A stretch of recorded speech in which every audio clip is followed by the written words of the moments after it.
In Dusty Creek, Kansas, a desperate widow was about to face the hostile stares of a tornado-ravaged community. What started as stepping off an eastbound train took a shocking turn when she came face to face with the ruins of her carefully planned escape. Clara Hartwell wasn't your typical mail-order bride. For 28 years, she had spent her life navigating the suffocating constraints of Boston society, known for her quiet resilience and unwavering determination to survive against impossible odds. When she encountered the devastation where her intended husband's general store once stood, she had no idea she was walking into a battle that would define not just her future, but the soul of an entire community. Clara's refusal to flee that would lead to a confrontation with land speculators, corrupt officials, and her own deepest fears about belonging. What began as a widow's desperate flight from poverty would become a fight for justice that awakened a strength she never knew she possessed.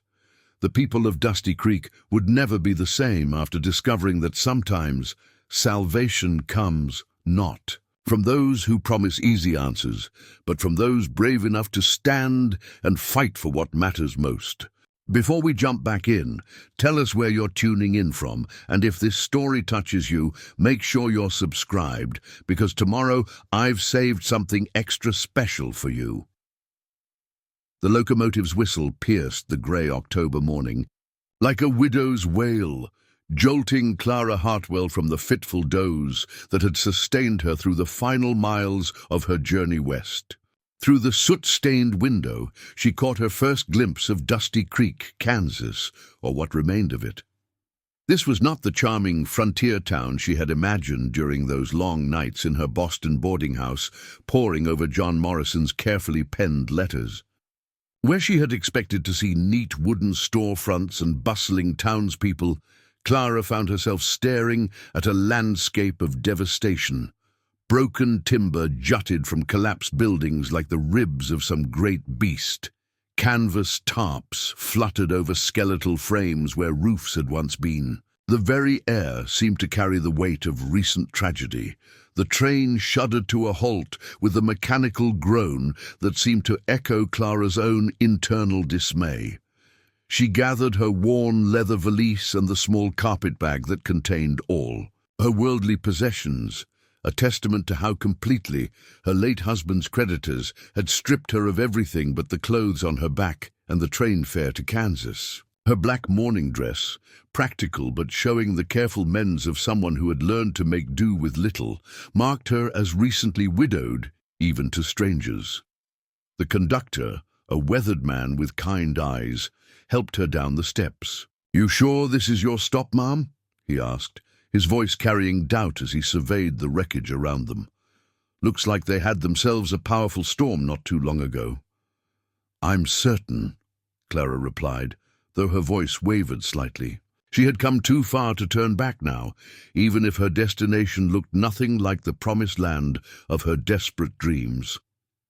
The train station itself bore the scars of whatever catastrophe had befallen Dusty Creek.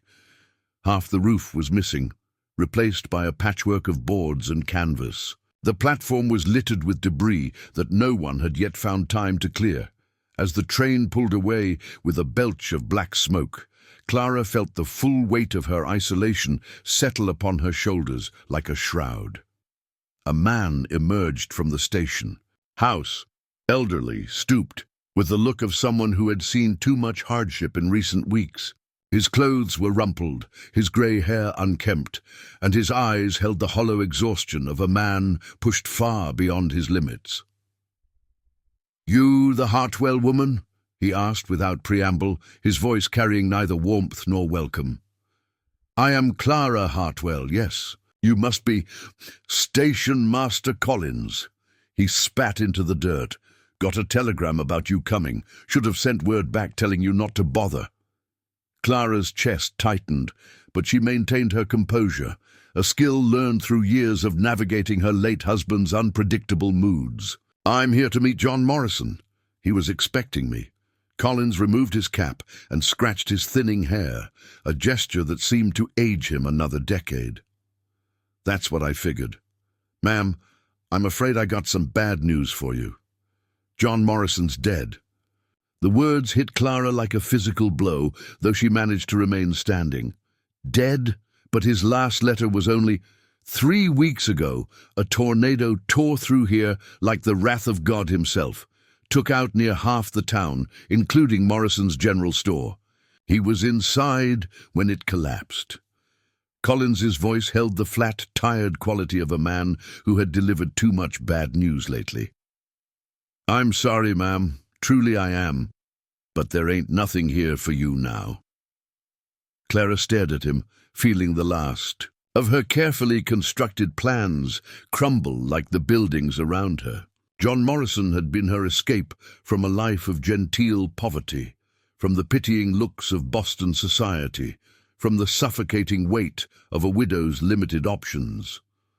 His letters had painted pictures of a prosperous merchant seeking a refined wife to grace his comfortable home. Now that lifeline had been severed as surely as if the tornado had reached back through time to destroy her hopes before they could take root. I see, she said quietly, surprised by the steadiness of her own voice. Thank you for telling me. Collins studied her face, perhaps expecting tears or hysterics. When neither came, something in his expression softened slightly. Look, lady, I don't mean to be harsh, but this town's got nothing to offer someone like you right now. We're all just trying to survive until spring, hoping we can rebuild something worth staying for. You'd be better off catching the next train east. When does the next train come through? Thursday, 3 days from now. Clara nodded, calculating quickly. She had perhaps enough money for a few days' lodging and meals, but not enough for a return ticket to Boston. Not that she had anything to return to there. The creditors had seen to that, leaving her with nothing but debts and the kind of reputation that closed doors rather than opened them. I'll need somewhere to stay until then, she said. Collins pointed down what had once been the main street. Maggie O'Brien runs a boarding house. What's left of it? Can't promise she'll have room, though. Lot of folks lost their homes. Clara picked up her bags and began walking toward the town, her spine straight despite the weight of her circumstances. Behind her, she heard Collins mutter something about damn fool women before disappearing back into his damaged station. The main street of Dusty Creek told the story of nature's fury in broken wood and scattered dreams. Overturned wagons lay, like sleeping giants, their contents long since scavenged or claimed by the wind. A church steeple pointed accusingly at the grey sky from where it had fallen across the cemetery fence. Canvas-covered gaps marked where storefronts had once welcomed customers with painted signs and polished windows. People moved through the debris like ghosts, their faces bearing the hollow look of those who had lost more than they could afford to lose. A woman sat on the steps of a partially collapsed house, mending a quilt with mechanical precision, while 2 small children played in the dirt at her feet. An elderly man loaded salvaged lumber onto a cart, his movements slow and deliberate, as if he were building something that might withstand the next storm. Every pair of eyes that noticed Clara's approach carried the same message: stranger, outsider, burden.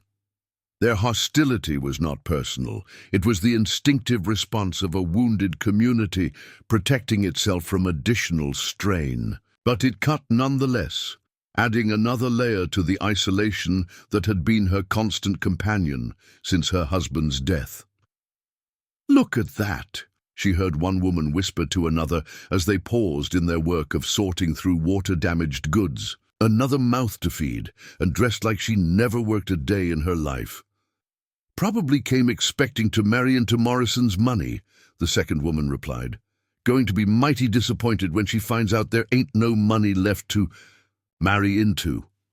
Clara kept walking, her head high and her expression serene, though each whispered comment felt like another stone added to the weight she carried. She had learned during her marriage to present a calm facade regardless of the turmoil within.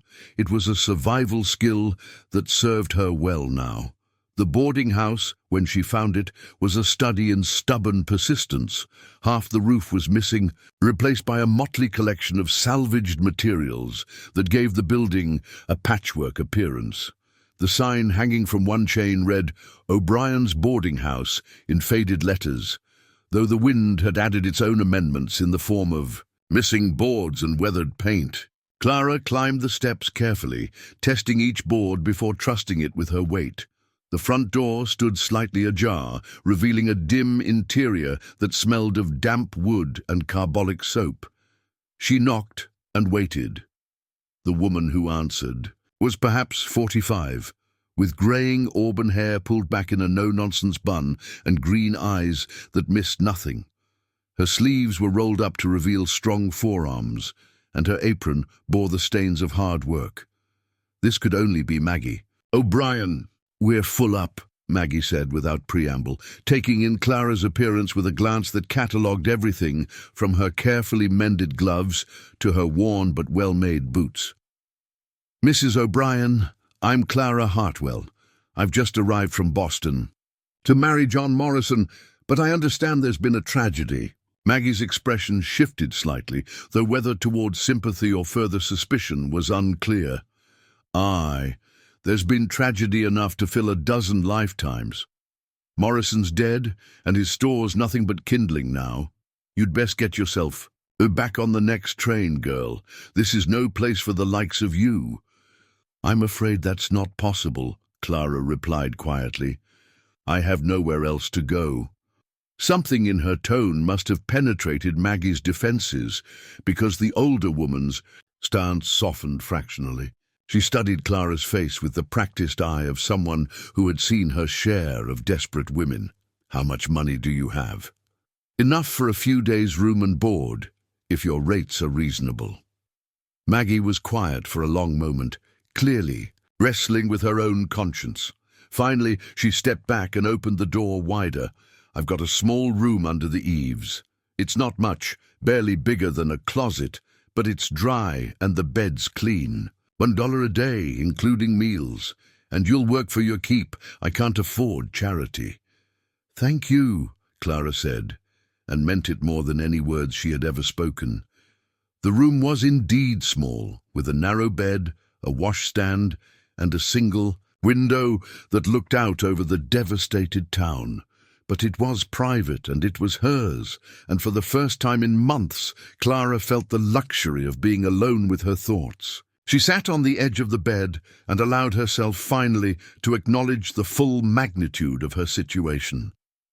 She was alone in a strange place, with almost no money, among people who saw her as an unwelcome burden. The man she had planned to marry was dead, and with him died her carefully constructed escape from a life of genteel poverty and social ostracism. But as she sat there in the gathering dusk, listening to the sounds of a community slowly healing itself, Clara felt something unexpected stirring within her chest. It was not despair, though she had every right to that emotion. It was not fear, though the unknown stretched before her like an endless prairie. It was something harder and more enduring, the same quality that had sustained her through a loveless marriage and the chaos of widowhood. It was determination. She had come to Kansas seeking a new life, and by God she would find one. Perhaps not the life she had planned, but a life nonetheless. She would make herself useful to these people, earn their trust, and carve out a place for herself in this wounded community. She had survived worse than this. She could survive whatever came next. The wind picked up outside, rattling the makeshift repairs on Maggie's roof and carrying with it the sound of voices, townspeople calling to each other across the darkness, checking on neighbors, sharing the small kindnesses that held communities together in times of trouble. Clara unpacked her few belongings and prepared for bed, her movements deliberate and unhurried. Tomorrow would bring new challenges, new opportunities to prove her worth. Tonight she would rest and gather her strength. She had found her way to Dusty Creek seeking refuge from one set of circumstances. Now she would stay and build whatever life was possible from the wreckage of her dreams. The tornado had taken much from this place, but it had also revealed something essential about the people who remained. They endured, they rebuilt, they carried on, and so would she. Dawn broke, grey and cheerless over Dusty Creek, filtering through Clara's small window like watered ink. She had slept fitfully, her dreams haunted by the sound of wind and splintering wood. The sounds of the boarding house stirring to life reached her through the thin walls, the creak of floorboards, the distant clatter of pots from the kitchen below, and Maggie's voice calling sharp instructions. Clara rose and dressed quickly in the same black wool dress she had worn yesterday, her limited wardrobe offering no alternatives. After making her bed with military precision, a habit learned during the lean years, she made her way downstairs, to find Maggie in the kitchen, attacking breakfast preparations with focused intensity. "About time," Maggie said without looking up from the bacon she was frying. "I was beginning to think you were one of those delicate flowers who sleep until noon and expect their breakfast brought on a silver tray." "I've never owned a silver tray," Clara replied mildly, rolling up her sleeves. "What would you like me to do?" Maggie studied Clara with sharp green eyes, then nodded toward a pile of potatoes. "Those need peeling. Mind you don't waste any. Food's dear enough these days." As Clara worked, Maggie began to talk. "This place used to be something. My late husband Patrick built it with his own hands back in '71. We had 12 rooms then, all filled most nights with traveling salesmen and homesteaders." She gestured toward the missing wall, where canvas now served as an inadequate barrier. "The tornado took the east wing clean off, lost near everything we'd built in 20 minutes. Of God's fury." "But you stayed," Clara observed. "Where else would I go? This is my home, broken or not. Patrick's buried in the cemetery behind what's left of the church." Their conversation was interrupted by a knock at the front door. Maggie returned with a man who carried himself with careful dignity, perhaps 50 years old, with prematurely grey hair and the kind of gentle face that suggested a lifetime of caring for others' spiritual wounds. "Clara, this is Reverend Ezra." "Whitman," Maggie said, her tone softening. "Ezra, this is Clara Hartwell, the woman who came to marry John Morrison." The Reverend's expression immediately filled with compassion. "Mrs. Hartwell, I'm so sorry for your loss. John was a good man. The town will feel his absence keenly." "Ezra lost his wife Martha in the tornado," Maggie explained quietly. "And his church. He's been staying here since then." The Reverend's face tightened at the mention of his losses. "The Lord works in mysterious ways, though I confess his purpose sometimes seems unclear." "Perhaps his purpose is to bring people together when they need each other most," Clara suggested gently. "Mrs. Hartwell," the Reverend said thoughtfully, "the town could use someone with your education. Many of our children have had their schooling interrupted since the tornado. Their teacher left for Denver when the schoolhouse was destroyed." Clara felt a spark of possibility. "I'm not trained as a teacher, Reverend. Neither was Miss Brennan when she started, but you can read and write and you know enough to help these children. It's something to consider." After the Reverend left, Maggie shared more details about the tornado's impact. 7 people killed, dozens injured, nearly half the buildings damaged or destroyed. "We've been without proper law since Sheriff Morrison died when his office collapsed. There's a man named Sam McKinnon who keeps order now. He was cavalry during the war, came here looking to disappear." After breakfast, Maggie sent Clara to purchase supplies at the makeshift store, established in a tent near the rubble of John Morrison's business. The nervous young clerk, Timothy, jumped when she introduced herself. "Mrs. Hartwell, oh dear Lord, I'm so sorry about Mr. Morrison. He was looking forward to your arrival. Talked about it often." "He did." Clara felt a pang of guilt at her lack of grief for a man she had never met, but who had apparently felt genuine affection for her. As Timothy gathered her purchases, a group of hostile men approached. Clara recognized the predatory circling before they spoke. "Well, looky here," said the largest man, a bitter-eyed farmer. "The fancy lady from Boston comes slumming with the rest of us." "Pete, leave her be," Timothy said nervously. "She's another mouth to feed, another burden on folks who can barely feed themselves. What's she planning to do for her keep? Embroider?" "Doilies? I'm planning to work, same as everyone else," Clara said calmly. "Work?" Pete stepped closer, whiskey on his breath. "What kind of work can a pampered city woman do? You ever milked a cow? Slaughtered a pig?" "No, but I can read and write. I can teach children and help with accounts." "Useless," Pete spat. "All of it useless. Pete Kowalski, you back away from the lady." The voice came from behind Clara, quiet but carrying absolute authority. She turned to see a tall man approaching, perhaps 35, with dark hair and a scarred face that spoke of violence survived. He moved with a slight limp, but there was nothing diminished about his presence. This had to be Sam McKinnon. "This ain't your business, Sam," Pete said, but his aggressive edge had diminished. "When a woman's being threatened in my town, it becomes my business." Sam's tone remained conversational, but Clara sensed the steel beneath. "Now you've had your say.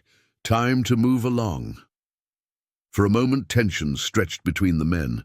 Then Pete spat in the dirt and gestured to his companions. "Come on, boys. No point wasting time on fancy ladies and broken-down soldiers." As the men walked away, Clara studied her unexpected protector. Sam McKinnon bore too many marks of hard experience for conventional handsomeness, but there was something compelling about him. Perhaps the confidence of a man who had faced worse things than Pete Kowalski and lived to tell about it. "Thank you," Clara said quietly. Sam touched his hat brim. "Pete's not a bad man, just a scared one. Lost his farm, and his wife's buried under what used to be their house. That doesn't excuse his behavior. No, it doesn't. But understanding why someone acts the way they do can help you handle them next time." His smile was brief and didn't reach his eyes. "I should warn you, my intervention will likely make things more complicated. Some folks will see you as under my protection, which means their feelings about me will color their feelings about you." "And how do people feel about you?" "They respect me when they need to and avoid me when they don't. I prefer it that way." He turned to go, then paused. "Maggie's right about teaching the children. This town needs to believe it has a future worth working toward. Education's part of that." Din, and then he was gone, walking away with that careful, measured gait that suggested old injuries poorly healed. "He's a good man," Timothy said quietly. "Saved my life during cleanup. Never asked for thanks, never mentioned it again." Clara gathered her purchases and returned to the boarding house, her mind churning. She had been in Dusty Creek less than 24 hours, and already the currents of community politics were becoming clear. "So you met Sam," Maggie said when Clara returned. "He stopped some men from bothering me. That's Sam's way. He sees trouble brewing and steps in before it can really start." Maggie gave Clara a sharp look. "Don't go getting ideas, girl. Sam's the sort who protects people because it's his nature, not because he's looking for affection in return." But as Clara helped with afternoon chores, she found herself thinking about the careful way Sam had positioned himself between her and trouble, and the recognition she had seen in his eyes. For the first time since arriving in Dusty Creek, she felt something other than resignation about her circumstances. She had come here seeking safety and stability. Perhaps what she would find instead was something far more complicated and infinitely more valuable, a place where she could be useful and people who might need her as much as she needed them. The wind picked up as evening approached, rattling the makeshift repairs and carrying the scent of coming snow. Winter was not far off, and with it would come the true test of the community's resolve to rebuild rather than abandon their wounded. Town. Clara stood at her small window, watching the last light fade and thinking about scarred cavalry officers and bitter farmers, about widowed innkeepers and faithless reverends, about the complex web of relationships that held a community together even when everything else was falling apart. Tomorrow she would begin proving her worth to these people. Tonight she would plan her strategy and gather her courage for the battle ahead, the slow, patient fight to earn acceptance in a place where trust was as scarce as money and twice as valuable. Clara woke before dawn to the sound of hammering. Steady, purposeful strikes that spoke of work, begun early and meant to be finished. Through her window, she could see Sam McKinnon on the roof of what remained of the church, his movements careful but sure as he secured new boards against the coming winter. She dressed quickly and made her way downstairs to find Maggie already bustling about the kitchen. The boarding house had become the informal heart of the community's recovery efforts, with people stopping by throughout the day to share news and seek connection. "You're up early," Maggie observed. "Sleep well?" "Well enough. I've been thinking about what Reverend Whitman said yesterday, about the children needing schooling." Clara began helping with breakfast preparations. "I'd like to propose teaching them, not permanently, but perhaps until a proper teacher can be found." Maggie studied Clara's face. "And you think the parents will accept teaching from an outsider? Someone who's been here all of 3 days?" "Some might. And if I can help, even a few children continue their education. Isn't that worthwhile?" Their conversation was interrupted by a knock at the front door. Clara answered it to find a well-dressed man, perhaps 10 years her senior, with kind eyes and the soft hands of someone unaccustomed to manual labor.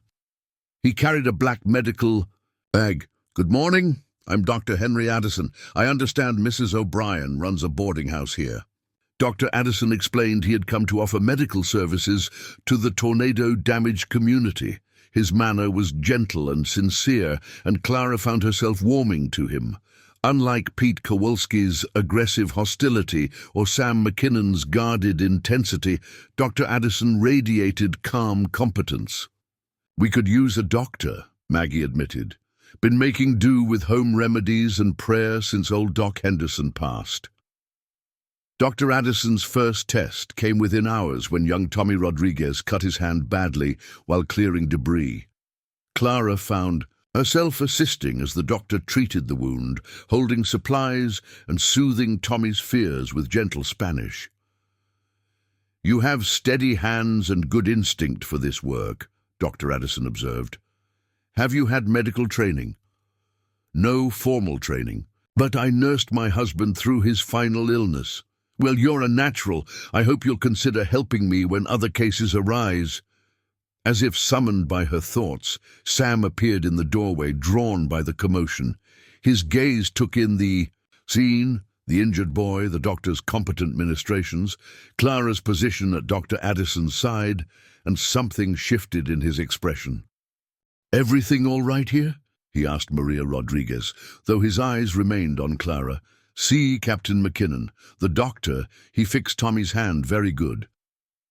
The brief exchange between Sam and Dr. Addison carried an undercurrent Clara couldn't quite identify, but she sensed some kind of line being drawn. That evening, Maggie organized a town meeting to discuss Clara's teaching proposal.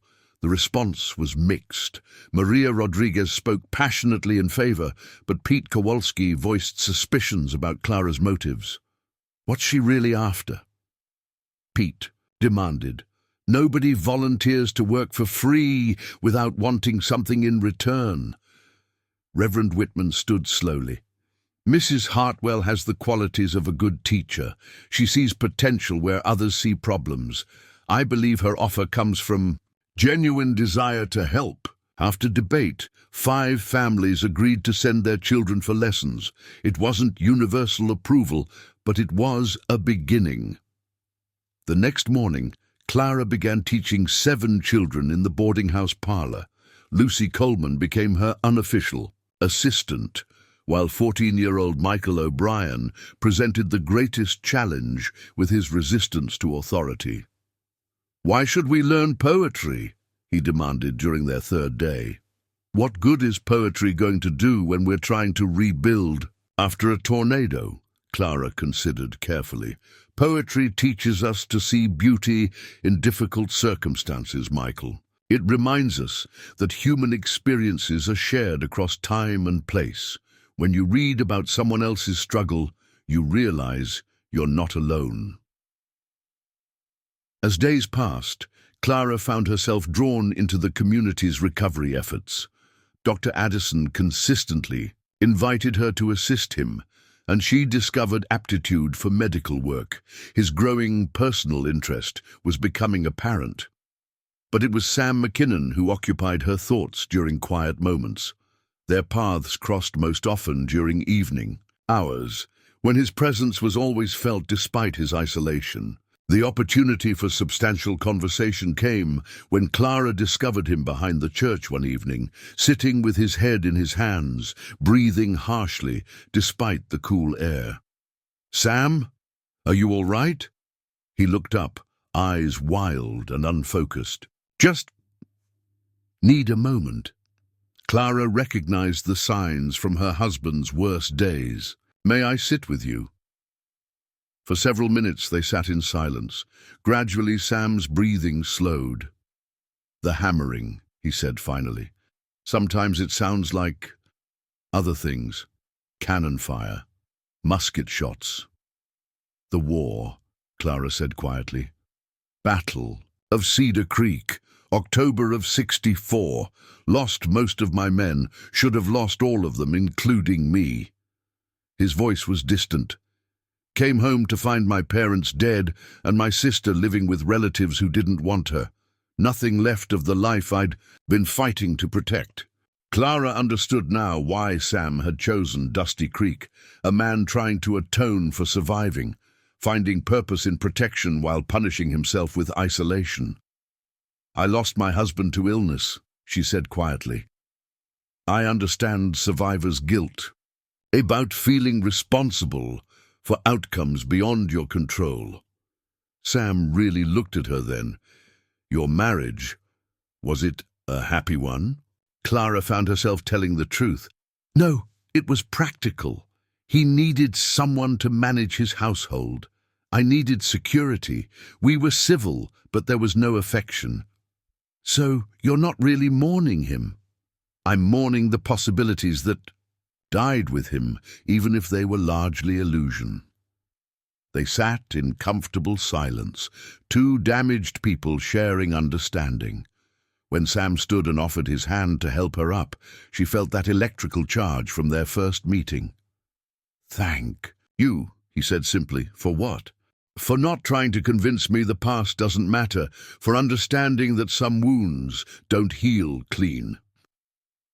As they walked back, Clara realized something fundamental had shifted between them. They had seen each other's vulnerability, and neither had turned away.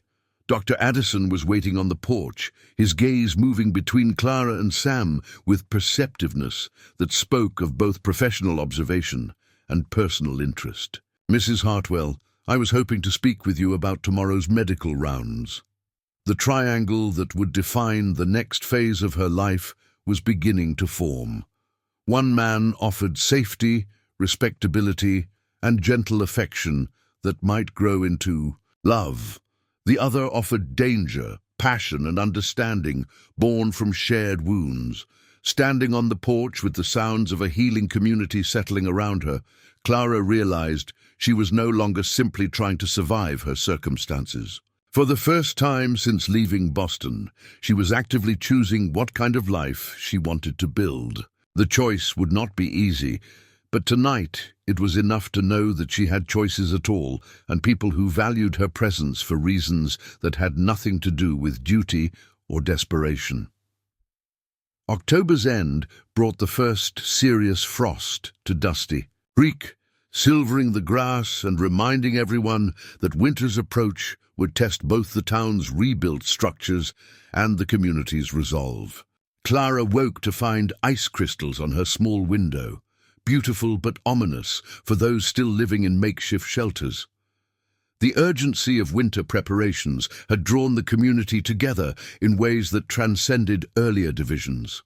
Even Pete, Kowalski, worked alongside men he had quarreled with, understanding that survival trumped pride when the prairie winds began carrying promises of snow. Clara found herself assigned to help winterize elderly residents' homes, a task that paired her with Sam McKinnon more often than coincidence could explain.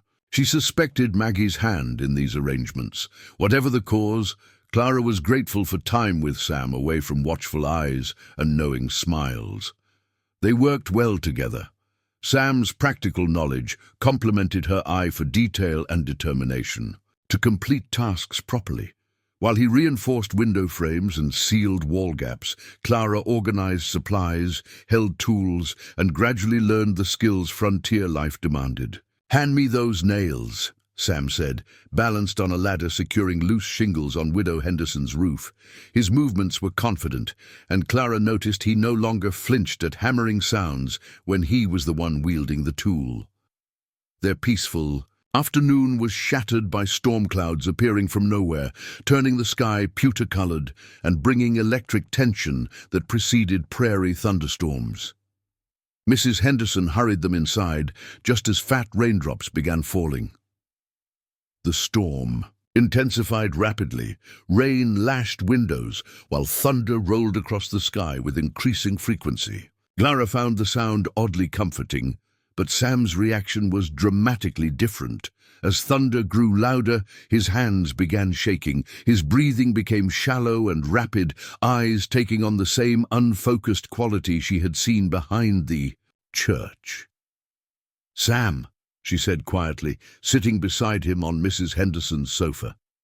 He didn't seem to hear her. When particularly loud thunder shook the house, he flinched violently. "War memories," Clara explained to Mrs. Henderson's whispered concern. She turned full attention to Sam, placing her hand gently over his white-knuckled grip on the sofa arm. "You're not there anymore," she said calmly. "You're here, in Mrs. Henderson's parlor, in Dusty Creek. You're safe." She began describing their surroundings: faded wallpaper roses, china shepherdesses on the mantelpiece, lamplight reflecting off rain-streaked windows. Gradually, Sam's breathing slowed and his grip loosened. "How did you know to do that?" he asked, voice hoarse with embarrassment. "My husband suffered from episodes, different causes, similar symptoms, grounding techniques. Help focusing on immediate reality rather than whatever the mind experiences." Sam looked at her with wonder. "You don't think I'm weak or broken beyond repair. I think you're a man who's survived terrible things and still tries to protect others despite carrying unhealed wounds. That's extraordinary strength." As the storm subsided, Sam shared his story: Cedar Creek, lost men, survivor's guilt that had haunted him for years. Clara listened, then offered a perspective he'd never considered. He had saved 4 men, and that mattered. 3 days later, Sam's sister Sarah arrived on the afternoon train. The reunion was touching, Sarah throwing herself into Sam's arms with unself-conscious affection, while his face lit with pure happiness. "I couldn't stand staying with Aunt Margaret another day," Sarah declared loudly. "She kept trying to marry me off to that awful Jenkins boy." Sarah's gaze fell on Clara with shrewd 16-year-old perception. Whatever she saw pleased her enormously. "Mrs. Hartwell, what a pleasure. I hope my brother has been treating you with proper courtesy. He can be terribly gruff, but he has excellent manners when he remembers them." Sarah's presence changed everything. Her irrepressible social nature and strong opinions about nearly everything brought new energy to the boarding house. She was particularly interested in Clara's teaching work and talk of opportunities for educated women. That evening, the 3 found themselves on the porch, watching stars emerge in the clear October sky. "Make a wish," Sarah instructed suddenly. "I see a shooting star." Clara closed her eyes and wished for the contentment of this moment to be preserved, for the family feeling growing between them to flourish into something permanent. When she opened her eyes, Sam was watching her with an expression that made her pulse quicken. "What did you wish for?" he asked quietly. "If I tell you, it won't come true." Sarah made an obviously calculated exit, leaving them alone under the stars. "She's not very subtle, is she?" Sam observed. "I find her refreshing. It's been long since I've been around someone so optimistic about life's possibilities." "I used to think happy endings were naive, wishful thinking," Sam said quietly. "Now I'm beginning to think maybe Sarah isn't the only one entitled to believe in possibilities." The space between them seemed to shrink. When Sam leaned down to kiss her, Clara felt as if she were falling into something warm and safe and utterly right. "I didn't expect this," he whispered afterward. "Neither did I. I came here thinking my life was over, that I would spend whatever years remained simply surviving. I never imagined I might find someone who makes me want to live again." Sam's smile was radiant. Sarah's going to be insufferably pleased with herself. They sat together in comfortable silence, Clara's head against Sam's shoulder. The night air carried scents of coming frost and distant creek sounds. Winter was approaching, but for the first time since arriving in Kansas, Clara felt genuinely warm. The first hard frost arrived that night, coating the world in silver and marking autumn's end. Clara woke to ice flowers on her window and the knowledge that everything had changed. Winter was coming to Dusty Creek, but for the first time since the tornado, the season's approach felt like anticipation rather than dread. She had found her place in this community, earned respect from formerly suspicious neighbors, and discovered capabilities that years of proper Boston society had never revealed. Most importantly, she had found someone who saw her not as a burden or convenience, but as a partner worthy of love and trust. Outside her window, Sam was already reinforcing the church roof against coming storms. The sight of him steady and purposeful in early morning light filled her with deeper contentment than anything she had ever known. She had traveled west, seeking escape from one life, and found instead the possibility of a better one. The sound of an approaching carriage was unusual enough in Dusty Creek to draw people from their work. Clara looked up from her arithmetic lesson to see her students pressing their faces against the windows, captivated by the spectacle outside. A polished, black carriage with brass fittings had pulled up, drawn by matched bay horses that spoke of considerable expense. 3 well-dressed city men climbed down, the leader perhaps 42, tall and carefully groomed, with the appearance that came from professional barbers and expensive tailors. "Who do you think they are?" asked Tommy Rodriguez, his arithmetic forgotten. Sarah McKinnon burst through the parlor door with characteristic enthusiasm. "Clara, there are fancy gentlemen asking questions about the town." The one in charge introduced himself as Thomas Blackwood, an investor from Chicago, here to help with rebuilding efforts. Clara felt familiar tightness in her chest, the same sensation when creditors came calling during her husband's final illness, all smooth words and promises with hidden costs. "Did he say what kind of help?" Clara asked carefully. "Money for rebuilding new businesses." Mayor Henley practically cried when Mr. Blackwood mentioned bringing in new families. Maggie entered, less enthusiastic. "City folks with more money than sense, or so they'd have us believe. I don't trust anyone who shows up in a carriage worth more than most people's houses, talking about helping poor folks out of goodness." Dr. Addison arrived, expression skeptical. "I overheard their conversation with Mayor Henley. They're asking specific questions about property ownership, outstanding debts, and which families might be motivated to sell quickly."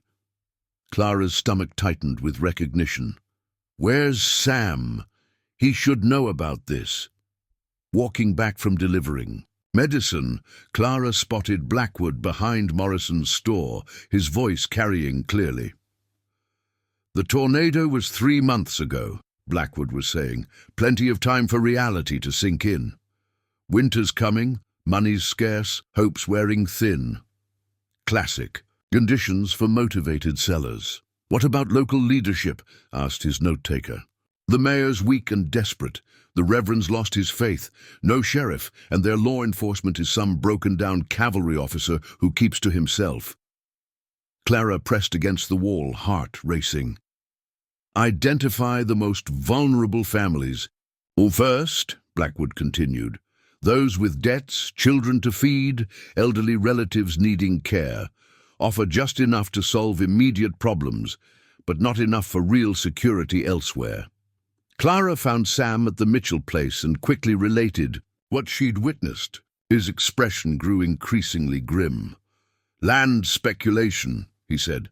"I should have known. Chicago's full of men who make their living buying distressed properties. Will people listen if we warn them? Some will. Others are desperate enough to take any offer. And Blackwood's smart. He'll give just enough to seem generous while taking land worth 10 times what he pays. Then we have to stop him. Clara, this isn't your fight. Getting involved with men like Blackwood can be dangerous.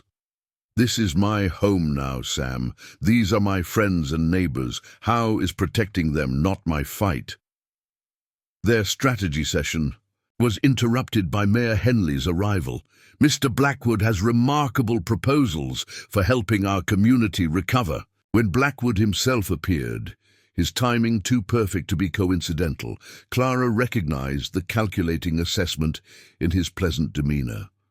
The conversation that followed had the quality of a chess match, both men probing for weaknesses while maintaining civility. "Mrs. Hartwell," Blackwood said suddenly, "I understand you're from Boston. Perhaps we could continue this conversation over dinner. I'd be honored to have your company for proper conversation." Clara recognized the attempt to separate her from Sam and the community. "That's very kind, but my teaching duties keep me quite busy." "Of course. Though I hope such dedication doesn't become permanent." The subtle threat was clear. Walking back with Sam afterward, Clara felt the weight of decision settling around her. She had come seeking safety, but life offered challenges requiring courage instead. "He knows we're going to be a problem," Sam said finally. Clara nodded, remembering Blackwood's veiled threat. "Then we'd better start preparing for a fight." Winter was coming to Dusty Creek, but it would bring more than cold. It would bring a test of everything the community had built from tornado wreckage, and Clara was ready to fight for the first real home she had ever known.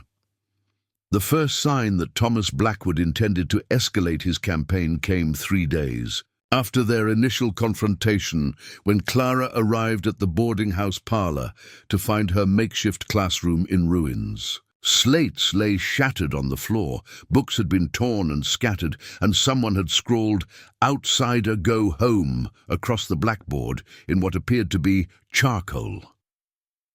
"Dear God," breathed Maggie O'Brien from the doorway behind Clara. "Who would do such a thing to children's learning materials?" Preparing and narrating this story took us a lot of time, so if you are enjoying it, subscribe to our channel. It means a lot to us. Now back to the story. Clara knelt to gather the damaged books, her hands shaking with a mixture of rage and grief. These books had been donated by families who could barely afford basic necessities, given freely because they believed in their children's education. Seeing them destroyed felt like a violation of something sacred. "This isn't random vandalism," Clara said quietly, noting the deliberate way the destruction had been carried out. "Someone wanted to send a specific message." Sarah McKinnon appeared in the doorway, took one look at the devastation, and immediately began helping to collect the scattered materials. "The children will be heartbroken," she said, her usual cheerfulness replaced by grim determination. Lucy Coleman was so proud of finally mastering her multiplication tables. "The children will continue their lessons," Clara stated firmly, surprising herself with the steel in her voice. "We'll clean this up, replace what we can, and make do with what we have left. Whoever did this will not succeed in destroying what we've built." Word of the vandalism spread quickly through the community, generating reactions that revealed the growing divisions Blackwood's presence had created. Some residents expressed outrage and immediately offered to help repair the damage.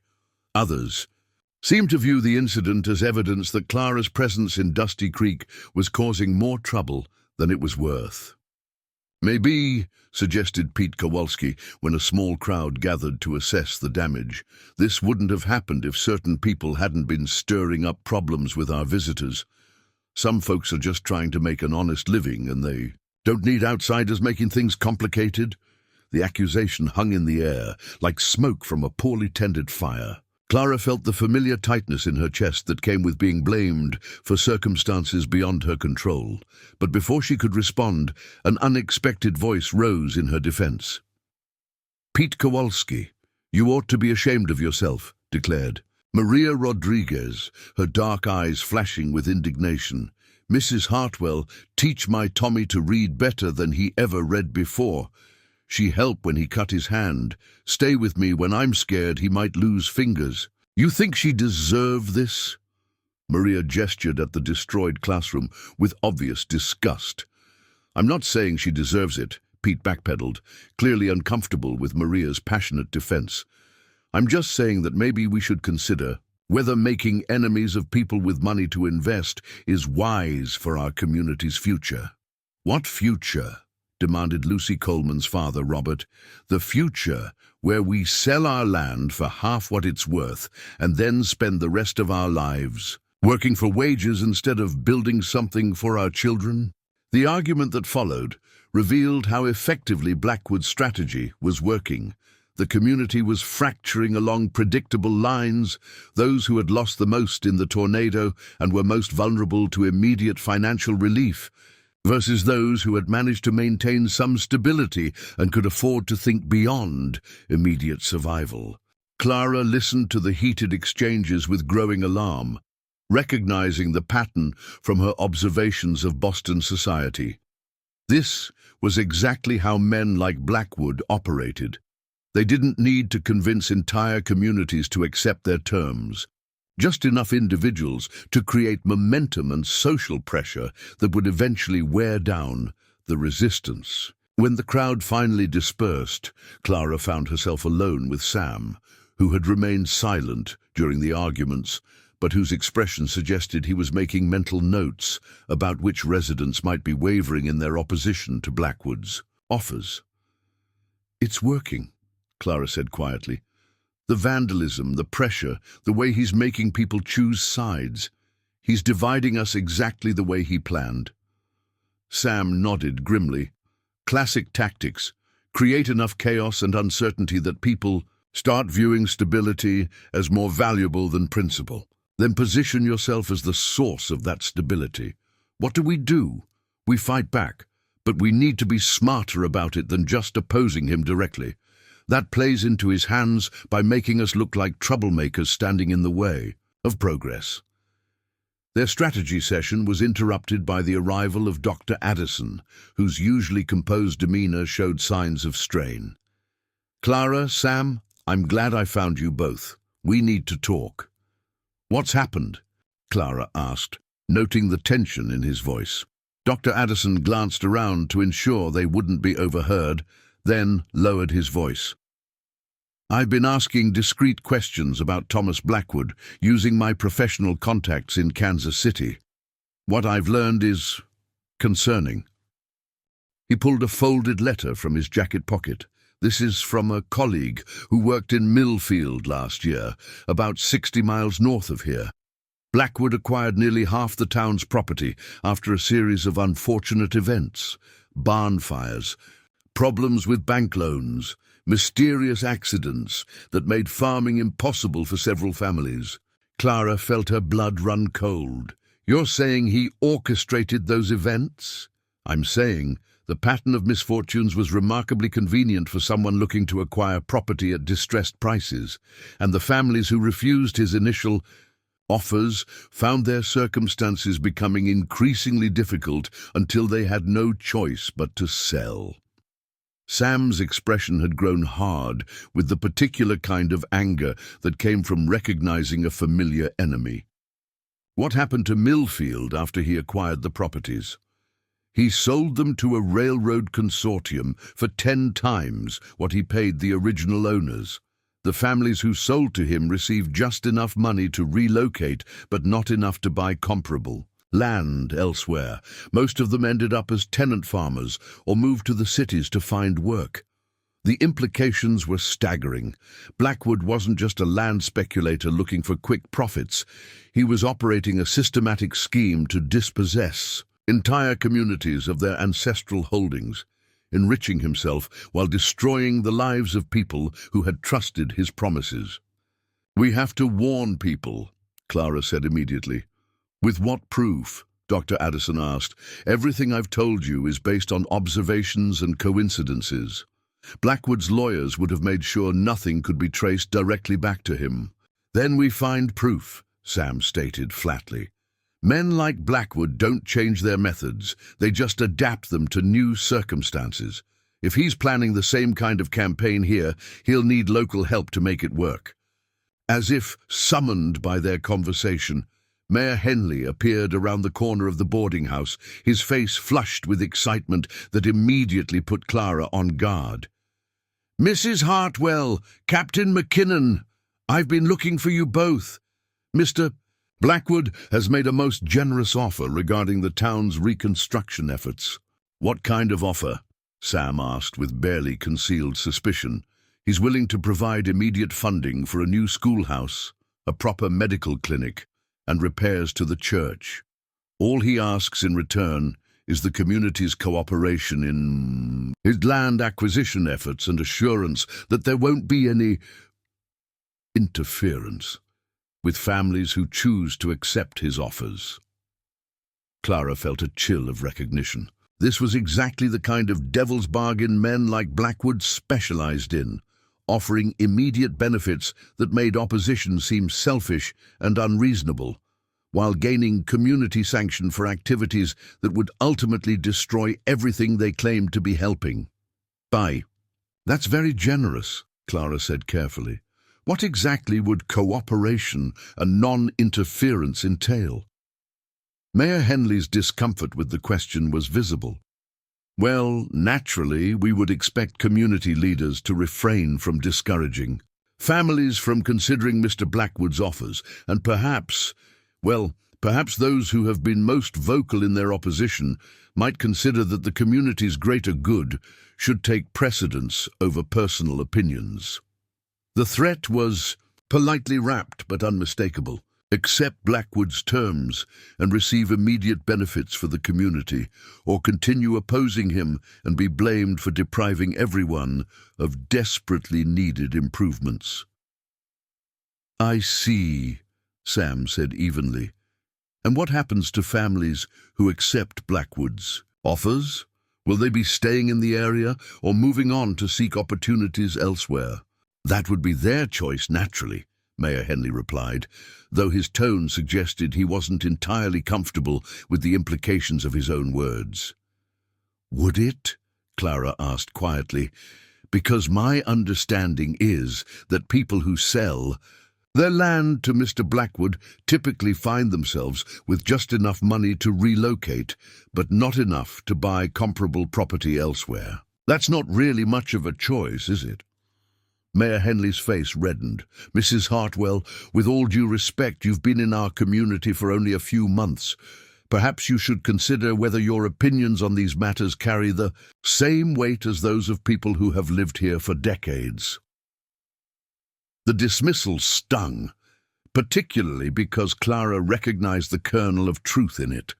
She was still relatively new to Dusty Creek, still proving her place in the community, but she was also perhaps the only person present who had direct experience with men like Blackwood and the long-term consequences of their seemingly generous offers. You're right that I'm new here, Clara acknowledged. But I'm not new to watching communities be destroyed by men who promise prosperity while delivering exploitation. I've seen what happens when people accept offers that seem too good to be true, and I've learned that they usually are. That's a serious accusation, Mayor Henley said stiffly. It's a serious situation, Sam interjected, his voice carrying the authority of a man accustomed to making life or death decisions. Mayor, I appreciate that you're trying to do what's best for the community, but before we commit to anything, shouldn't we understand exactly what Blackwood's track record has been in other towns? The argument that followed attracted a growing crowd of townspeople, each bringing their own perspective on the increasingly complex situation. The lines being drawn weren't simply between supporters and opponents of Blackwood's offers. They reflected deeper divisions about the community's future, the role of outsiders like Clara in local decision-making, and the relative importance of immediate relief versus long-term stability. Mrs. Hartwell makes fair points, said Reverend Whitman, his voice carrying the moral authority of his position despite his recent crisis of faith. Scripture warns us to be wise as serpents and harmless as doves.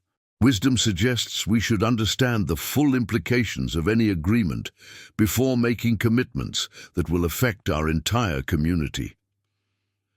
Easy enough to say when you're not facing winter with a leaking roof and an empty pantry, Pete Kowalski shot back. Some of us need solutions now, not lectures about being careful. The debate continued for another hour, growing more heated as positions hardened and personal grievances began to surface. Clara found herself simultaneously defending her right to express opinions about the community's future and trying to present rational arguments against accepting Blackwood's offers without adequate investigation. When the crowd finally dispersed, the divisions were more apparent than ever. Perhaps half the residents remained committed to rejecting Blackwood's overtures, but a significant minority was clearly tempted by the immediate relief his offers promised. Most concerning of all, several families announced they would be meeting privately with Blackwood to discuss their individual situations. "This is how it starts," Dr. Addison said quietly as they watched the various groups walk away, their body language reflecting the tensions that had been exposed. First, a few families accept his offers, then social pressure builds on others to follow suit. Before long, the community fragments, and he gets what he wants without having to use more direct methods. Clara felt a deep weariness settling over her, the exhaustion that came from fighting battles that seemed designed to be unwinnable. There has to be something we can do, some way to show people what they're really choosing between. "There is," Sam said, his voice carrying the quiet certainty of a man who had made a difficult decision. "We organize our own meeting, present the community with facts about Blackwood's activities in other towns, give people the information they need to make informed decisions." "You think Blackwood will allow that?" Dr. Addison asked skeptically. Sam's smile was grim but determined. "I think Thomas Blackwood is about to learn that some communities don't intimidate as easily as he's accustomed to expecting." The next few days brought an escalation in tactics that confirmed Clara's worst fears about Blackwood's methods. Families who had expressed support for Clara and Sam found themselves facing unexpected difficulties. Problems with credit at the general store, issues with livestock that strayed onto other people's property, minor accidents that seemed to happen with suspicious frequency. Most disturbing of all were the rumors that began circulating about Clara's past and her relationship with Sam. Whispered suggestions that she was a woman of questionable morality who had manipulated her way into Sam's affections for personal gain. Insinuations that her opposition to Blackwood's offers stemmed from jealousy or a desire to maintain her position as the community's most prominent female resident. "It's character assassination," Maggie O'Brien declared bluntly when she reported. The latest rumors to Clara. Pure and simple. Blackwood's trying to destroy your reputation so people will stop listening to your warnings about his business practices. Clara felt the familiar shame that came with being the subject of gossip, even when she knew the accusations were false. Is it working? Maggie's hesitation was answer enough. Some people are beginning to wonder, not about your character necessarily, but about your motives. There's talk that maybe you're opposing Blackwood because you're afraid of losing your position in the community if new families move in. The accusation cut deeply because it contained just enough plausibility to be believable. Clara was an outsider who had carved out a place for herself through usefulness and determination. It wasn't entirely unreasonable that she might fear being displaced by new arrivals with better connections or greater resources. What do you think? Clara asked quietly. Maggie's response was immediate and fierce. I think Thomas Blackwood doesn't know who he's dealing with. I've watched you these past months, Clara Hartwell. I've seen how you care for sick children, how you sit up all night with families facing troubles, how you've never asked for anything in return for the help you've given. Any fool who thinks you're motivated by selfishness doesn't know the first thing about your character. The conversation was interrupted by Sarah McKinnon, who burst into the kitchen with characteristic energy but unusual agitation. Clara, you need to come quickly. Sam's having an argument with some men Blackwood brought to town, and it's getting heated. Clara followed Sarah through the streets toward the sound of raised voices, her heart pounding with dread about what she might find.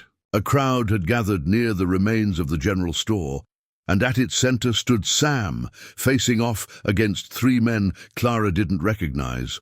Well-dressed but rough-looking individuals who carried themselves with the casual menace of people accustomed to using intimidation as a tool. Understand that Mr. Blackwood's business dealings are perfectly legal and above board, one of the men was saying, in a voice loud enough to carry to the entire crowd. Anyone suggesting otherwise might find themselves facing charges of slander or interference with legitimate commerce. And I understand, Sam replied with dangerous calm, that legal and ethical aren't always the same thing. This community has a right to know what they're agreeing to before they sign papers that could cost them their life's work. Captain McKinnon, said the apparent leader of Blackwood's men, you seem to be laboring under the misapprehension that your military experience gives you some kind of authority in civilian matters. Let me assure you that it doesn't. Mr. Blackwood has retained legal counsel to ensure that his interests are properly protected. The threat was clear enough to make several people in the crowd shift uncomfortably. Clara felt a surge of anger at the casual way these men dismissed Sam's legitimate concerns and attempted to use his military service against him. Without thinking, she stepped forward into the circle of tension. Gentlemen, I'm sure Mr. Blackwood's legal representatives are very competent, but perhaps they could address some specific questions about his previous business activities.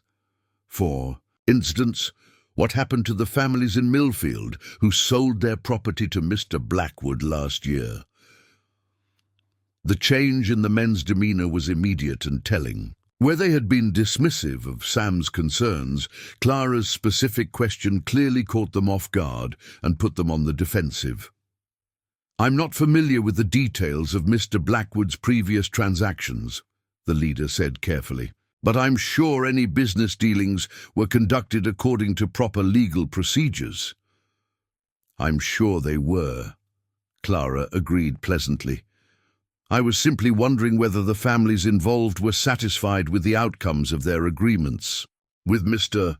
Blackwood, it would be reassuring for our community to hear about his track record of satisfied clients. The question hung in the air like a challenge, and Clara could see in the men's faces that they had no ready answer that would make Blackwood's activities in Millfield sound appealing to potential clients in Dusty Creek. Mrs. Hartwell, said the leader finally, Perhaps you should be more concerned with your own situation than with interrogating Mr. Blackwood's business practices. I understand you're something of a newcomer yourself, and newcomers can sometimes find their situations becoming unstable if they don't adapt well to local conditions. The threat was unsubtle but effective. Several people in the crowd looked uncomfortable, and Clara could see doubt creeping into faces that had previously shown support for her position. But before she could respond, Sam stepped closer to the men, his posture shifting into something that reminded everyone present that he had been a cavalry officer who had survived battles against overwhelming odds. "Did you just threaten Mrs. Hartwell?" Sam asked quietly, his voice carrying a deadly calm that made the hired men reassess their situation. "I simply pointed out that everyone's circumstances can change," the leader replied, though his confident demeanor had noticeably diminished. "Smart people adapt to new realities instead of fighting them." "Smart people also know when they're not welcome," Sam responded. "I think this conversation is finished." For a moment, the tension stretched between the two groups like a wire, pulled taut. Then Blackwood's men exchanged glances and began backing away, clearly deciding that direct confrontation wasn't worth the risk at this particular moment. "We'll be in touch," the leader said as they departed. "Mr. Blackwood is very interested in resolving any misunderstandings that might be preventing productive cooperation." As the crowd dispersed, Clara found herself walking back toward the boarding house with Sam, both of them silent as they processed what had just occurred. The confrontation had established clear battle lines, but it had also revealed how isolated their position was becoming as community support wavered under pressure. "Clara," Sam said finally, his voice heavy with concern, "maybe you should consider leaving town for a while, just until this situation resolves itself one way or another." Clara stopped walking and turned to face him, incredulous. "Are you seriously suggesting I run away?" "I'm suggesting you protect yourself from men who are clearly willing to use any means necessary to achieve their goals. This isn't your fight, Clara. You don't owe this community more than you've already given." "This isn't my fight?" Clara's voice rose with indignation. "Sam McKinnon, these people are my family now. This town is my home. How dare you suggest I should abandon them when they need support most? Because I can't protect you if you insist on making yourself a target." Sam's composure finally cracked, revealing the fear and frustration that had been building since Blackwood's arrival. "You don't understand what men like Blackwood are capable of when they're opposed. They have resources, connections, and a willingness to do whatever it takes to eliminate obstacles." Clara stared at him, seeing for the first time the depths of his terror at the thought of losing someone else he cared about. But his fear, however understandable, was asking her to become someone she could no longer be, the kind of woman who prioritized her own safety over her obligations to others. "I understand that you're afraid," she said quietly. "I understand that you've lost people before, and the thought of losing someone else terrifies you. But I won't become someone who abandons friends in crisis just to keep myself safe. That's not who I am anymore, Sam. This community changed me, and you helped change me into someone who stands and fights for what matters." Sam's expression cycled through pain, frustration, and finally a reluctant admiration. "You're the most stubborn woman I've ever met." "I learned from the most stubborn man I've ever met," Clara replied with a small smile that took some of the sting from their argument. "So what do we do now?" Clara looked back toward the town center, where the evidence of Blackwood's growing influence was becoming more apparent each day. Some residents were clearly wavering in their resistance, while others were being worn down by the constant pressure and veiled threats. "Now we stop reacting to what Blackwood does and start taking control of the situation ourselves." We organize that community meeting you mentioned, present people with facts instead of rumors, and give them the chance to make informed decisions about their future. And if Blackwood tries to stop us? Clara's smile was fierce with determination. Then we remind him that some communities are harder to break than he anticipated, and that some people are willing to fight for what they believe in, regardless of the personal cost. The battle for Dusty Creek's future was far from over. But Clara felt a new certainty settling over her. She had found her place in this community, earned her right to defend it, and discovered strength she hadn't known she possessed. Whatever Thomas Blackwood had planned next, he would find that the woman who had once been desperate enough to travel west seeking any escape from poverty had transformed into someone who would not be intimidated, bought, or driven away from the home she had chosen to defend. Clara woke to the acrid smell of smoke and the sound of Maggie O'Brien shouting orders in the pre-dawn darkness. For a terrifying moment, she thought she was reliving the tornado's aftermath, but the orange glow flickering outside her window told a different story. Fire. She dressed quickly and rushed downstairs to find chaos in the boarding house kitchen. The east wall, where Maggie had been storing winter supplies, was blackened and still smoldering, despite the bucket brigade that had obviously been working to contain the blaze. Water pooled on the floor, mixing ash and soot into a grey slurry that spoke of desperate efforts to save what could be saved. "Thank God you're safe," Maggie said when she spotted Clara, her face streaked with soot and exhaustion. "I was afraid you might have been overcome by the smoke." "What happened?" Clara asked, though she suspected she already knew the answer. "Fire started around midnight," said Reverend Whitman, who was helping to clear debris from the damaged area. "Lucky thing I was having trouble sleeping and saw the glow from my window.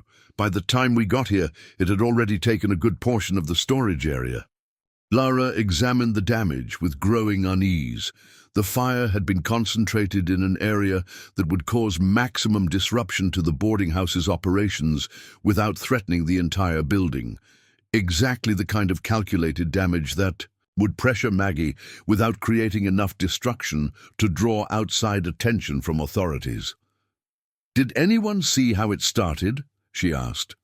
Maggie and the Reverend exchanged glances that confirmed Clara's suspicions. "Nothing definite," Maggie replied carefully, "but there's talk that someone might have been seen near the building earlier in the evening, someone who didn't belong." The implication hung in the air like the lingering smoke. This wasn't an accident or a case of faulty equipment. It was deliberate sabotage designed to demonstrate that opposition to Blackwood's plans would have consequences. "How bad is the damage?" Clara asked, dreading the answer. "Bad enough," Maggie admitted. "I'll need to find money for repairs before winter really sets in, and I can't afford to house as many guests until the work is done." Exactly the kind of financial pressure that might make a reasonable person consider any offers to sell the property. The bitter irony in Maggie's voice made clear that she understood precisely what message the fire was meant to send. Clara felt a surge of rage at the casual cruelty of men who would destroy someone's livelihood to advance their business interests. "We can't let them get away with this," Clara said fiercely. "With what?" Reverend Whitman asked quietly. "We have no proof of who started the fire, no witnesses willing to testify, and no legal authority to investigate. Even if we could prove Blackwood was responsible, his lawyers would find ways to avoid consequences." The Reverend's defeated tone was perhaps more disturbing than the fire itself. If Ezra Whitman was losing faith in the possibility of justice, then Blackwood's campaign of intimidation was succeeding beyond his wildest expectations. Clara was still processing the implications of the fire when Sarah McKinnon burst through the front door, her face white with panic and her clothes disheveled. "From running." "Clara, thank God you're here. There's been an accident. Sam's hurt." The world seemed to tilt sideways. "What kind of accident? How badly is he hurt?" He was working on the church roof when some of the timber supports gave way. He fell, but... Clara, it wasn't an accident. Someone had cut partway through the support beams. Sam only escaped serious injury because he grabbed onto a crossbeam as he fell. Clara felt her knees go weak with relief that Sam was alive, followed immediately by fury at the escalation in Blackwood's tactics. First the fire, now an attempt to seriously injure or kill the community's most effective opponent. The pattern was clear and terrifying. "Where is he now?" she asked, already, moving toward the door. "Dr. Addison is examining him at the clinic," Sarah replied, falling into step beside Clara as they hurried through the early morning streets. "He was conscious and angry when I left, which Dr. Addison said was a good sign." Clara found Sam sitting on the edge of Dr. Addison's examination table, his shirt removed to reveal an impressive collection of bruises along his ribs and back. His face was tight with pain, but his eyes were alert and filled with the cold fury of a soldier who had been ambushed by an enemy he had underestimated. "How bad?" Clara asked Dr. Addison, though she was looking at Sam. "Bruised ribs, strained. Shoulder, various cuts and scrapes," the doctor replied. "He's lucky the beam held his weight, or we'd be dealing with broken bones at minimum, possibly worse." Sam's gaze met Clara's, and she could see in his eyes the same realization that had been growing in her mind since the fire. Blackwood was no longer content with economic pressure and social manipulation. He was willing to use violence, even potentially lethal violence, to eliminate opposition to his plans. "We need to end this," Sam said quietly, his voice hoarse from the morning's ordeal. "We will," Clara replied, surprised by the certainty in her own voice. "But not the way you're thinking." Sam's expression sharpened. "What do you mean?" Before Clara could answer, they were interrupted by the arrival of Mayor Henley, whose agitated demeanor suggested he was struggling to maintain his faith in Blackwood's benevolent intentions, despite the mounting evidence of the man's true nature. "Captain McKinnon, I'm so relieved you weren't seriously injured," the mayor said, though his tone suggested the relief was mixed with significant anxiety. "I trust this unfortunate accident won't be misconstrued as anything more than the kind of mishap that can happen during construction work." "Mishap?" Sam's voice carried a dangerous edge. "Mayor, someone deliberately cut through those support beams. This wasn't an accident, it was attempted murder." Mayor Henley's face went pale. "Surely you're not suggesting that Mr. Blackwood would be involved in such a thing?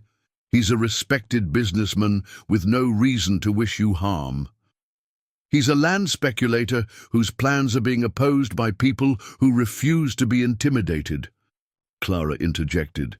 "The fire at Maggie's boarding house, the sabotage that nearly killed Sam, these aren't coincidences, Mayor.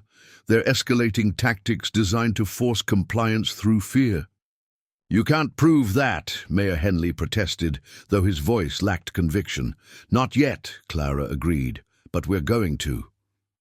The conversation was interrupted by a commotion outside the clinic, raised voices and the sound of rapid footsteps that suggested trouble approaching.